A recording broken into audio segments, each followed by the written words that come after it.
everyone, today is Freedom Fighters, and this is Diana with the video. This week's topic has to do with helpful support and what I think are some helpful ways of receiving support or getting support.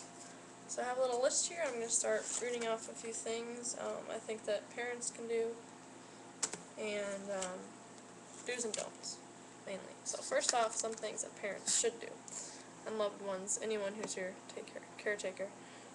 Research eating disorders on your own and find out some info and resources, I would say.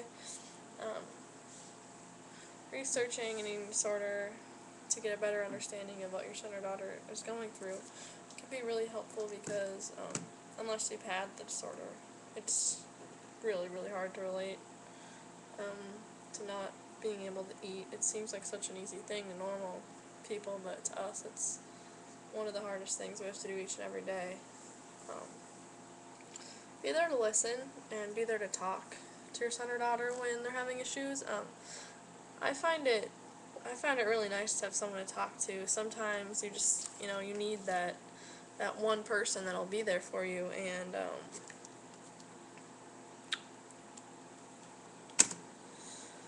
don't know, just being there to talk and being there to listen is really, really, really good for me. I would say, if you're a parent, ask questions. Make sure you're observing your son or daughter and recognizing any changes physically and mentally with them. Being observant is a really big part of offering support. Us, with eating disorders, we don't necessarily view ourselves how we actually are, and therefore we can't tell if we're always struggling or not. We might think we're doing fine, but then, if your parent looks at you and you look like you've been losing weight, that's kind of a way to support your son or daughter. Another thing is share with us your concerns and help us build a support team. I would say, tell immediate family members for us. If we can't tell some of our friends, tell some of our friends for us. Maybe tell teachers or coaches, because I know when I was in the hospital, my mom told a couple of my teachers, and it was nice for them to know why I was missing so much school and why I was having breakdowns in class and having a hard time. I didn't always have to talk to them because they already knew that the issue was there. And try and get involved in the recovery process. I think family therapy is a really important thing. I mean, it helps me and my family so much to have them there with me and with the therapist. Some things that aren't always helpful that parents do is when they talk to you 24/7 about food and make it known that there's other things to talk about than just that. Sure, you can be sick, but you don't have to constantly pressure them about, what they've been eating and stuff like that. And talking weight, food, and calories can also be really, really hard. Talking about the new diet or something. They might not see that as triggering, but to us it is. And pressuring your son or daughter to suffer with rules and weigh-ins and all these rules at home. We already have enough things on our mind, and you're not a therapist, so,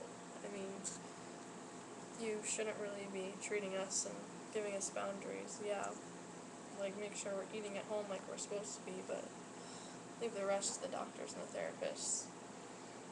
And try not to criticize our efforts. Of course, we're going to relapse, we're going to have issues, but try and give us positive reinforcement as much as you can, even if we are struggling, because we may be struggling, but we are trying to get better.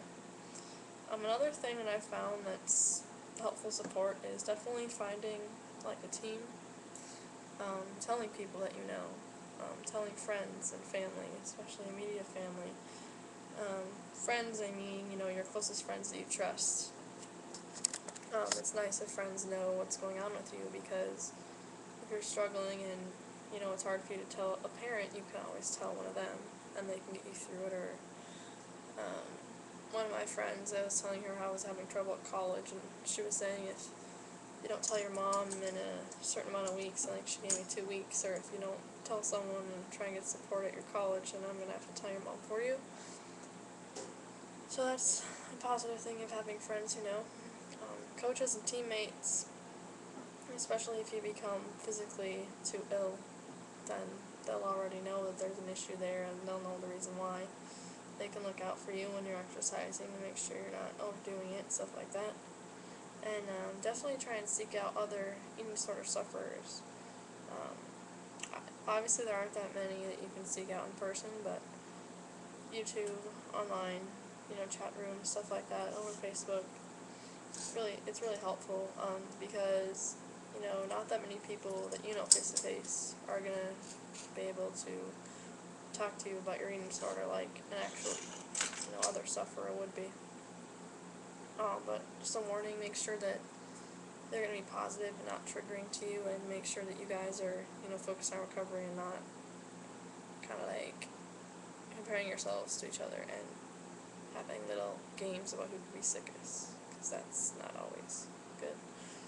And then get in contact with your doctors and therapists and dietitians, and even if you think you're better, a relapse could happen. And I thought I was better. I went away to college, and I'm not doing the greatest right now, but I have contacted support people around here in my college, so it's always good. And seek out groups like outpatient or ILP or whatever level of care you need, depending on where you live, and if you move, seek out a group. These are just some helpful support tips I have, and I hope this helps, and I'll talk to you guys next week.